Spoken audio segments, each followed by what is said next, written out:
Bueno, buenos días a todos y a todas. Todavía hay gente entrando aquí en el Barahona 1, ¿eh? Este es Barahona 1. Ahora resolverán el tema de la numeración, pero para las personas que estén interesadas en la programación que tenemos planificada para el Barahona 1, este es el Barahona 1. Para no invertir tiempo en que yo hable, porque no soy yo el que tiene que hablar, sino los ponentes que tenemos, que son magníficos esta mañana, vamos a empezar con el programa, digamos, ya de correr, después de esta magnífica sesión inaugural, de esta 25 edición nada menos. Yo estoy muy orgulloso y satisfecho de poder colaborar, de estar aquí en esta edición tan especial. No voy a consumir más tiempo, les voy a presentar ya al primero de los ponentes, que es un insigne ponente, es un ponente bastante habitual, y cuando uno es ponente habitual no es casualidad, no es que... ¿verdad que no me has sobornado, Otto? No me ha pagado, ¿eh? Así que cuando uno es ponente habitual es por algo, ¿eh? Porque tiene un contenido, porque tiene una experiencia, porque tiene cosas que explicar y cosas interesantes que explicar. Les presento a Otto Gornemann, Expert Machine Safety and Regulation de SICK AIS de Alemania.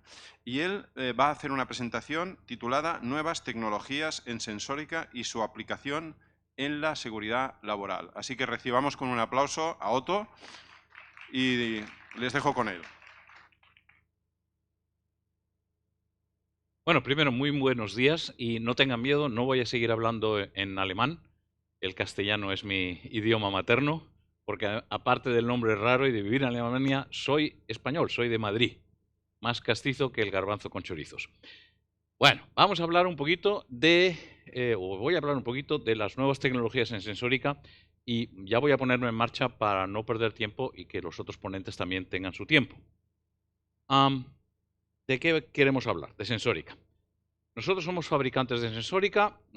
Voy a pasar esto y les voy a decir qué es lo que hago yo. Yo me dedico a la seguridad laboral. Seguridad de maquinaria es mi especialidad y por eso soy el presidente del Comité Técnico de ISO, el TC 199, el Comité Técnico de Seguridad de Máquinas, y soy también el presidente del homólogo Comité Técnico Europeo CENTC 114. Estoy trabajando en normativa, pues en todo lo que es seguridad de maquinaria, especialmente, por ejemplo, vehículos industriales, robótica colaborativa, robótica industrial y máquinas herramienta, máquinas de empaquetadoras, todo tipo de máquinas que vamos a utilizar, y luego la seguridad eléctrica en el Comité Internacional Electrotécnico TC 144. Soy auditor y entrenador para seguridad funcional del TÜV SAR SGS y a esto es a lo que me dedico, seguridad de maquinarias. ¿Y qué les quiero contar? Pues un poquito las nuevas tecnologías que existen, algunas tampoco son tan nuevas, pero quiero hacer unas pequeñas demostraciones, y cómo se aplican en el campo de la seguridad laboral, la seguridad de las máquinas. Vamos a hablar de lo que es sensórica. Sensórica es conocer el entorno, saber qué es lo que está ocurriendo, tener certidumbre, reducir la incertidumbre. Y vamos a hablar un poquito de los dispositivos activos que existen, las cortinas de luz, los escaneadores láser, existen ya desde hace un par de años, y de los nuevos dispositivos de protección que son sensores de radar y sensores de cámara, o sea, cámaras que son capaces de detectar objetos y personas y radares que son capaces de detectar objetos y personas, pero con una fiabilidad lo suficientemente alta como para poder ser usados para proteger a esas personas de los peligros de la máquina. Y veremos simplemente, es un poquito de matemáticas, espero que no las tengan muy atrasadas, que hay una diferencia fundamental entre lo que se ve así en Internet, en YouTube, y lo que se ve en publicidad, y lo que es la realidad, digamos, en la vida real, en la máquina. Y cuando vamos a hablar de aplicación de tecnologías, les quiero dar dos pequeños ejemplos. Uno es el ejemplo de la aplicación de la estadística bayesiana. No sé si alguno se acuerda, en matemáticas, estadística bayesiana es una aproximación en la que los valores estadísticos que vamos a obtener de mediciones se corroboran o se fiabilizan dependiendo de los valores que ya existían antes. Y vamos a hablar también voy a hablar un poquito de la inteligencia artificial, una cosa que está en vogue, que está en moda, pero con la que tenemos que tener mucho cuidado cuando queremos aplicarla, digamos, para la seguridad laboral. ¿Qué es la sensórica? Pues eso, conocer nuestro entorno y reducir la incertidumbre. Es el desarrollo, la aplicación de sensores. Los sensores son los elementos que van a transformar la información, que van a darnos esa información de lo que está ocurriendo, el estado físico de lo que está alrededor, y nos van a dar la información en forma de señales que vamos a poder procesar, que vamos a poder evaluar. Detectamos cambios de entorno, los convertimos en señales y por eso nos permite conocer el entorno y tomar decisiones. Y en maquinaria lo que queremos hacer es tomar unas decisiones automatizadas. Es decir, que la máquina sepa lo que tiene que hacer. Para eso construimos las máquinas, las automatizamos. Para la seguridad laboral, los sensores se usan para detectar a las personas, por ejemplo, personas que se encuentran en zonas de peligro o que se aproximan a zonas de peligro, objetos que puedan ser fuentes de peligro. Imagínense ustedes que tienen un vehículo automático, un pequeño robot de servicio que se mueve por los pasillos de una empresa o de un hospital y de repente llega a donde está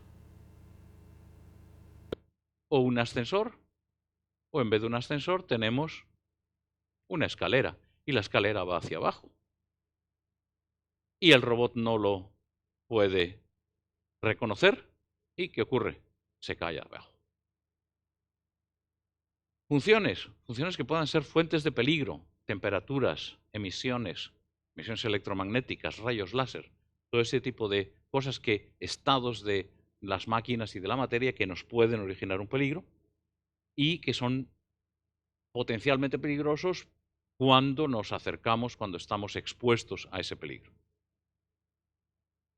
Los dispositivos de protección electrosensibles tienen que cumplir con dos características fundamentales y el problema es que al final si uno no tiene conocimiento en esa parte de la ingeniería, de ese noble arte de la ingeniería, pues ¿qué ocurre? Que se mezclan las cosas. Y son dos cosas que son diferentes. Uno es, una cosa se denomina capacidad sistemática. Capacidad sistemática es la capacidad de un sistema de realizar su función. Y la capacidad sistemática son cosas muy sencillas. Por ejemplo, imaginémonos que tenemos un sensor que va a detectar a una persona por medio de radiación infrarroja, detectando radiación infrarroja, para encender la luz delante del garaje cuando es de noche. Cuando la persona pasa, se enciende la luz, todo muy bonito. Eso está muy bien, pero ¿qué ocurre cuando pasa un gato? También ocurre eso. Entonces, ahí hay que diseñar los sistemas de manera que que vamos a cumplir, es la función requerida. Cuando estamos hablando de seguridad de máquinas necesitamos una fiabilidad muy alta. Tenemos que tener un mecanismo fiable de detección.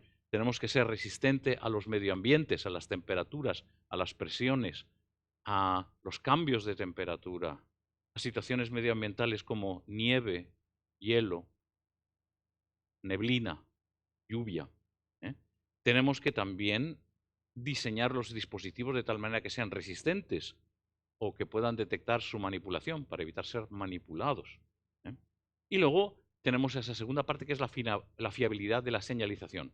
Una vez que sabemos que la señal que origina digamos, el método físico, el mecanismo de detección, eso se tiene que transformar de manera fiable en una señal que luego va a ser transportada, va a ser dirigida al sistema de automación para que se tomen esas decisiones automáticas. Para todos este tipo de dispositivos existen normas. Hay una serie de normas que es la IEC 61496 del Comité Electrotécnico Internacional y todos estos dispositivos que se usan para proteger personas, para detectar personas, que se llaman equipos de protección electrosensibles, no son sensibles a la presión, sino son sensibles a cambios de campos, están todos normalizados en una serie de normas que se llama la IEC 61496, que tiene pues todo un abanico de subpartes que son aplicables a las diferentes tecnologías que existen. Pero, ¿qué ocurre? Que realmente los que somos los inventores, los ingenieros, hacemos cosas más rápidamente que las normas los hacen. Y resulta que tenemos muchas más nuevas tecnologías que normas existen. Entonces, ¿qué podemos hacer? Pues simplemente diseñar esos sistemas de tal manera que se atengan en lo mejor posible a las normas existentes. El típico primer módulo o modelo de elemento que les voy a enseñar es el dispositivo activo de protección. Es un dispositivo que cumple simplemente una regla general. Es que vamos a emitir una energía y vamos a recibir esa energía. Y si entre medio esa energía desaparece porque interrumpimos el flujo de energía, ¿qué es lo que ocurre? Que vamos a detectar eso y vamos a dar una señal para iniciar una función de seguridad, que no siempre tiene que ser detener la máquina. Puede ser, por ejemplo, reducir una velocidad o, cuando estamos hablando de un robot, por ejemplo, cambiar la trayectoria del robot en el momento en que el robot detecta que la persona se está acercando por medio de la señal del dispositivo de protección. Voy a volver atrás porque quiero que vean ustedes un dato que es el dato que aparece en la transparencia abajo del todo. La fiabilidad mínima por norma de esos dispositivos es, para los dispositivos de baja fiabilidad, tipo 2, 3 por 10 a la menos 6. Es decir, el fallo peligroso por hora la probabilidad de fallo peligroso por hora es 3 por 10 a la menos 6. Es un 0, otros 6 ceros más y un 3. Fallo peligroso por hora. Para el tipo 4 estamos hablando de 1 por 10 a la menos 7, 1 de 10 millones.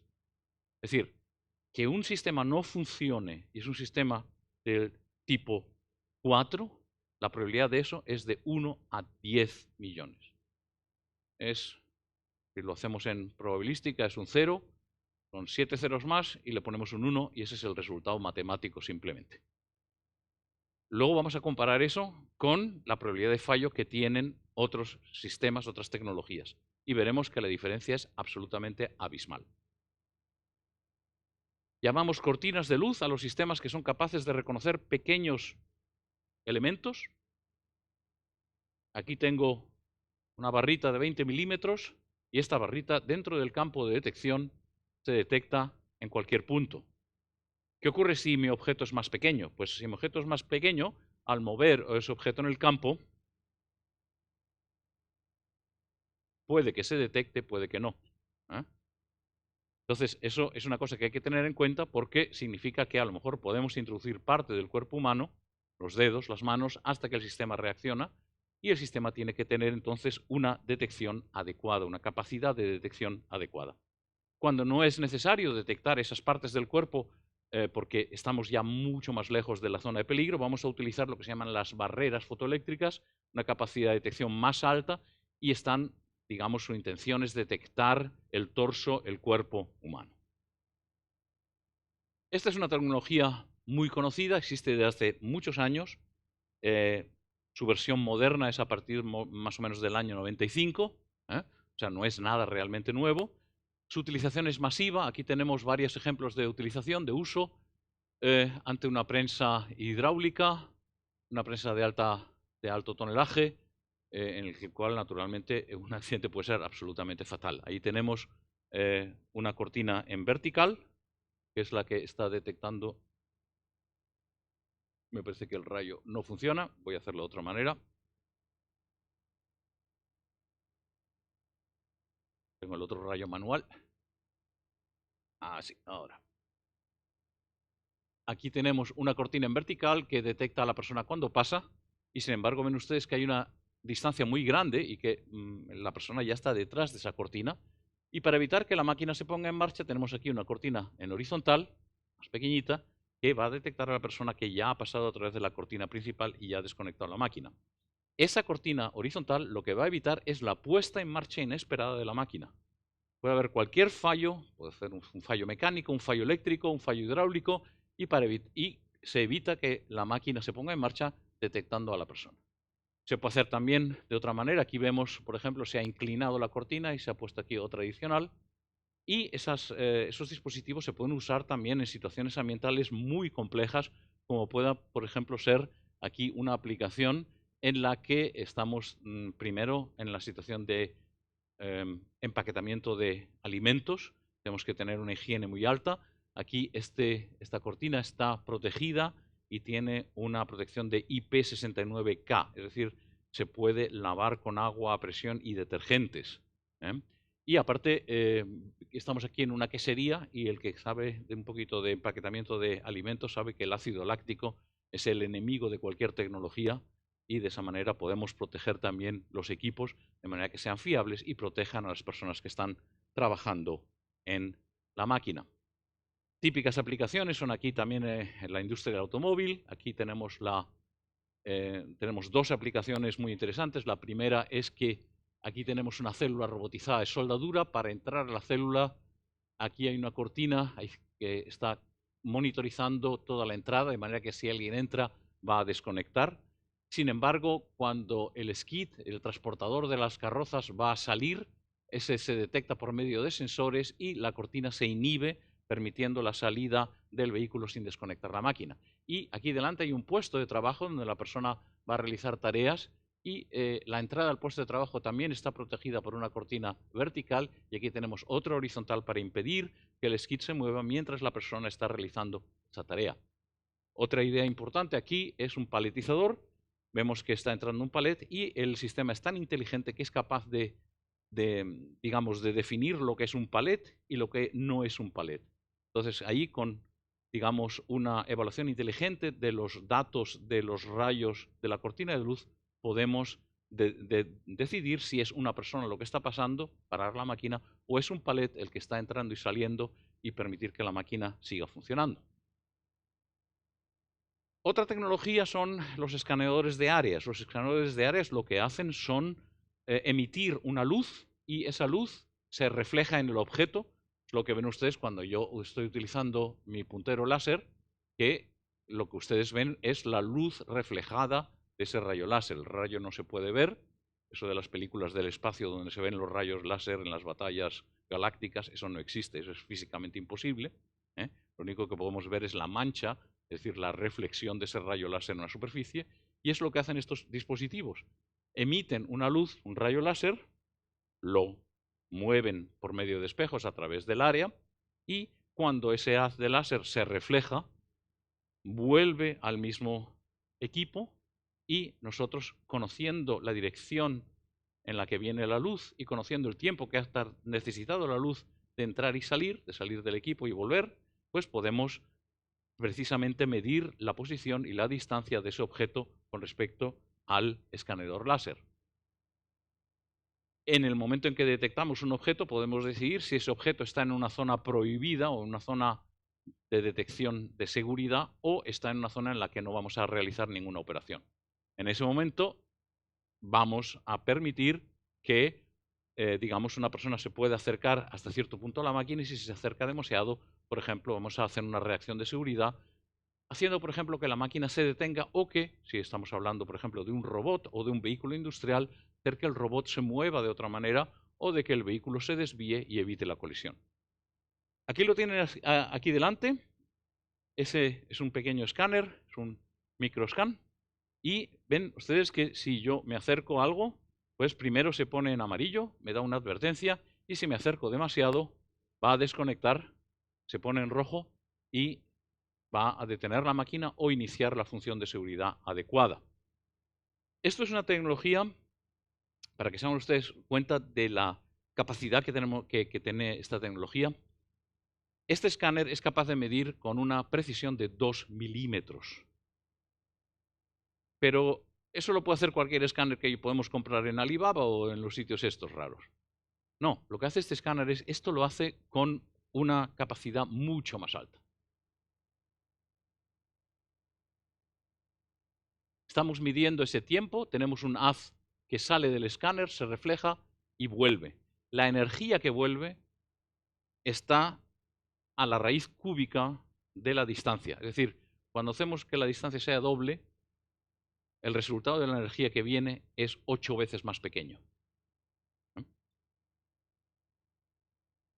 Estamos haciendo una medición del tiempo de vuelo, que es lo que hace un radar, pero lo hacemos con luz y por eso también esto se llama un LIDAR. Pero la luz, como las ondas electromagnéticas, va muy deprisa. Esto es por dentro cómo funciona el cacharrito. Tenemos el emisor de luz infrarroja, tenemos una lente de colimación, luego un espejito que nos la deriva hacia abajo y luego el espejo rotativo que la hace salir por la pantalla. Luego el haz reflejado vuelve y vuelve otra vez del espejo rotativo, llega aquí al receptor, que es una lente de grandes dimensiones, y al final pues llega al receptor. Ven ustedes también que aquí en el tubo, lo que se llama el tubo óptico, hay como una dentadura. Eso lo que hace es evitar que un rayo que viene de un ángulo extraño, o sea, una luz externa, quede atrapado allí y no nos, digamos, no llegue al receptor y nos induce al receptor. ¿Por qué? Porque estamos trabajando con luz infrarroja, es decir, con ondas de calor. Y luz infrarroja, esta sala está bañada de luz infrarroja. Entonces tenemos que reconocer la señal del ruido de fondo que tenemos por detrás. Para hacer esto necesitamos hasta 8 comparadores. El que sabe un poquito de electrónica sabe que esto es realmente una cosa muy, muy difícil de hacer. Y tenemos un par de características técnicas. Me parece que no llegamos.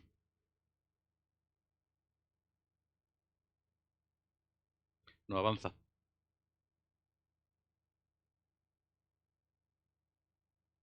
Una para atrás, por favor. Un poquito más para atrás.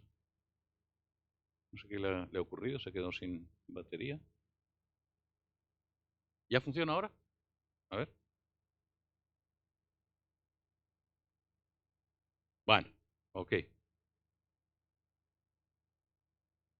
Ahí ven ustedes las características, son los diámetros de los haces de luz que emite y recibe el sistema. Pero lo importante es que ven ustedes el alcance. Aquí tenemos un alcance hasta 50 metros. Podemos tener más, pero lo limitamos a 50 metros porque tenemos que esperar a que venga el eco, ¿eh? Y el espejo sigue moviéndose. Entonces, tenemos que hacer una especie de balance entre lo que es el alcance máximo y la realidad técnica que podemos hacer, ¿no? La medición de seguridad llega hasta 9 metros. Podemos monitorizar un área de 9 metros, 270 grados, y ahí tenemos una fiabilidad de la señal de 5 sigma. ¿Eh? Estadísticamente eso es un 5 sigma, es decir, estamos en el 98,8% de los valores de medición están todos correctos, o sea, están dentro del rango. Y podemos medir objetos con una remisión muy baja, 1,8%. 1,8% es goma negra mojada. ¿Eh?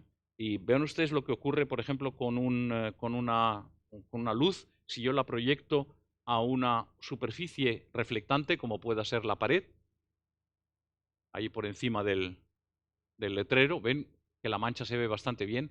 Sin embargo, si yo ahora muevo y me voy al borde de la pantalla, ven que esa ya desaparece cuando llego al borde negro.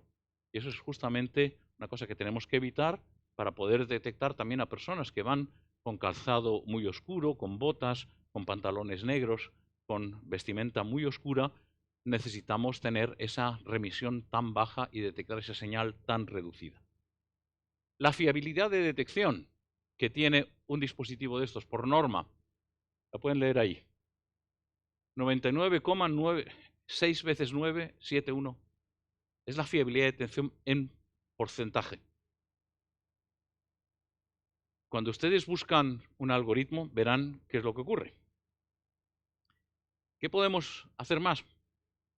Podemos utilizar nuevas tecnologías. En este caso, estamos hablando de que este tipo de aplicaciones, los láseres, se pueden usar en vertical para crear paredes verticales programables que permiten pasar, por ejemplo, material e impiden pasar a las personas o detectan a las personas que pasan.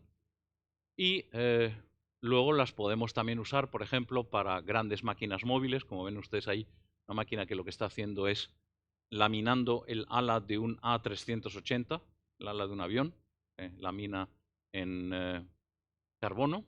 O aquí, por ejemplo, en una célula de soldadura por láser, una célula totalmente cerrada. No queremos que haya una persona dentro cuando el láser de soldadura, que tiene bastantes kilovatios, se ponga en marcha, porque la quemaría, y por eso tenemos un escáner interno que evita, que detecta a la persona que está dentro. Otras aplicaciones muy típicas son vehículos industriales autoguiados, carretillas autoguiadas, que ya se usan masivamente en la industria. Por último, cámaras de seguridad. Acabo de activar la pequeña cámara que ven ustedes aquí. Esta cámara, el cacharrito pequeñito aquí, Eso tiene un alcance de 4 metros y es capaz de detectar objetos de 65 milímetros de tamaño. Naturalmente, si me acerco un poquito más a la cámara, también detecta objetos más pequeños, como puedan ser los dedos y las manos, ¿no? Pero esto es una aplicación muy sencilla y esto lo que hace es medir volumétricamente. Entonces aquí tenemos una cámara que está utilizando un sensor PMD, es decir, un Photonic Mixing Device. Significa que cada píxel que estamos realizando en esta cámara también se mide la distancia. O sea, el píxel no contiene solamente la información del color, de la amplitud de la señal, sino también la información de la distancia a la que está el objeto que ha reflejado ese píxel. Naturalmente, esto no tiene nada que ver con las cámaras que tenemos en nuestros teléfonos móviles con 4K. O sea, aquí no estamos hablando de 4K, sino estamos hablando de unos 860 por 600 píxeles. Esto es lo mejorcito que hay de momento en calidad en el mercado. Es el chip que nosotros podemos comprar en el mercado, más no existe, ¿eh? Y otra vez, la fiabilidad mínima que está en 99, seguido de 6 9,7 por hora de fallo peligroso, ¿eh? Estamos aquí en un nivel de fallo peligroso que es casi, lo podemos olvidar, por decirlo de alguna manera.